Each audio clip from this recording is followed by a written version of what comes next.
All right, Matt the Mortgage Guy here. In today's video, I'm going to talk about mortgage recast.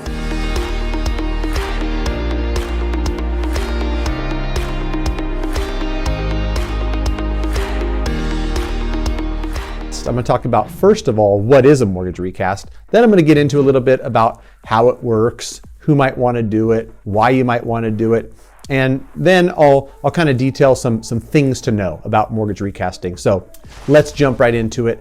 I actually got this question through YouTube comments, and somebody asked about a recast. Somebody else chimed in about how they had done it and saved some interest, and there was people that were championing.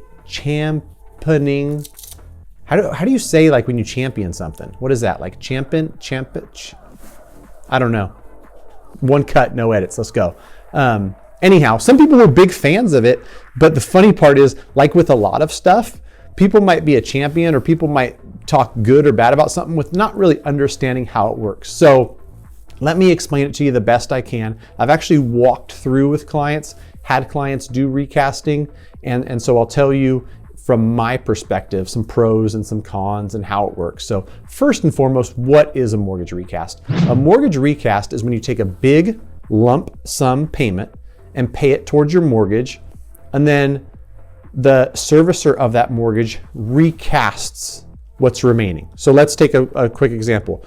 You borrowed $400, you got a $100,000 inheritance from Aunt Sue. You want to throw that $100,000 towards the principal, towards your mortgage. You do that, now you owe $300, and you ask the mortgage servicer to re-amortize, basically redo your loan as if you had a $300,000 balance versus a $400. And why that's important is because some people think, well, what do you mean? What's changing? If you make a big lump sum payment that's extra principal towards your mortgage, nothing will change. You've got a $2,000 a month mortgage, you'll continue to pay $2,000 a month. It's just going to pay off a lot sooner. But in this case, let's say you're 1 year into that mortgage, you got 29 years left, you pay that big $100,000. The recast is taking that new $300,000 balance, stretching that out over 29 years. Hopefully that makes sense. And in this scenario, kind of rough-ish numbers, let's say you got a 30-year fixed at 2.5%.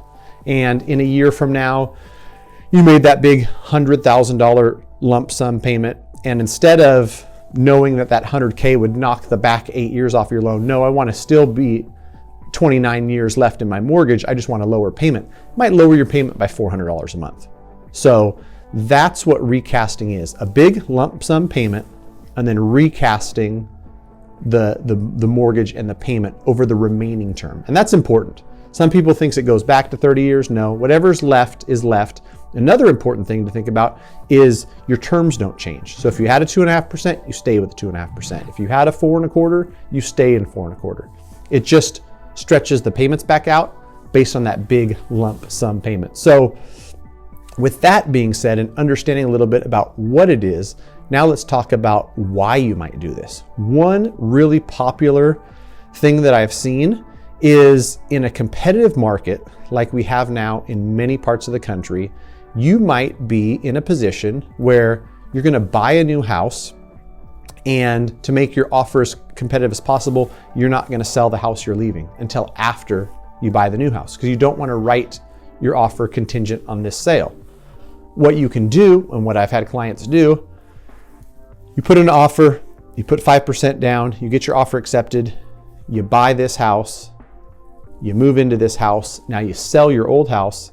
Well, the $180,000 that you netted from the old house, you wanted to put it down on the new house, but you didn't want to depend on it to put down because you wanted to get the offer accepted first on the house you're buying.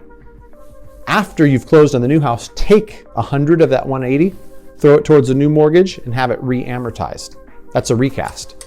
So that's a scenario where I think it certainly does make sense to do a mortgage recast. There's other people that I would imagine are in scenarios where they get a lump sum amount of money.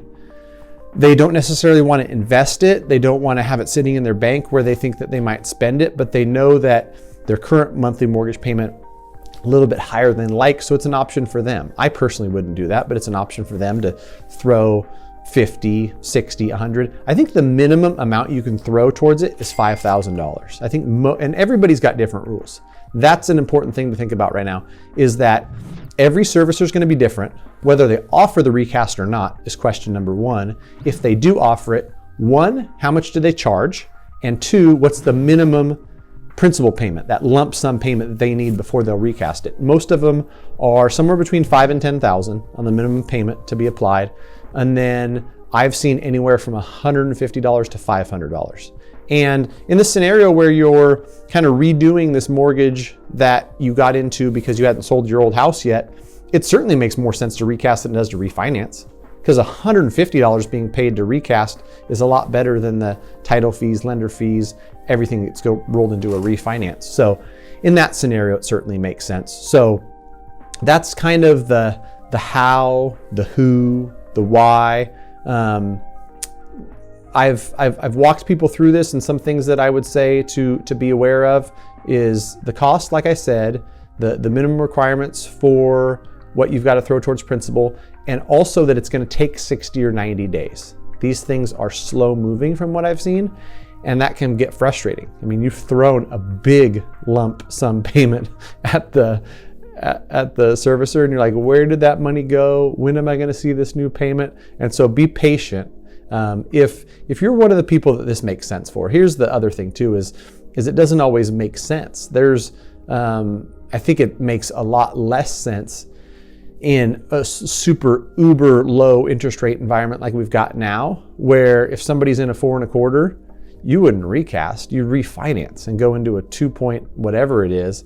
And you can pick your term. A lot of lenders I work with. So if you want to stick with the current term you've got, whether that's 24 years left or 27 years left, or you want to lower the term or raise the term, whatever, you've got much more options, where the recast is like what you've got left at the rate that you currently have. And that's your only option.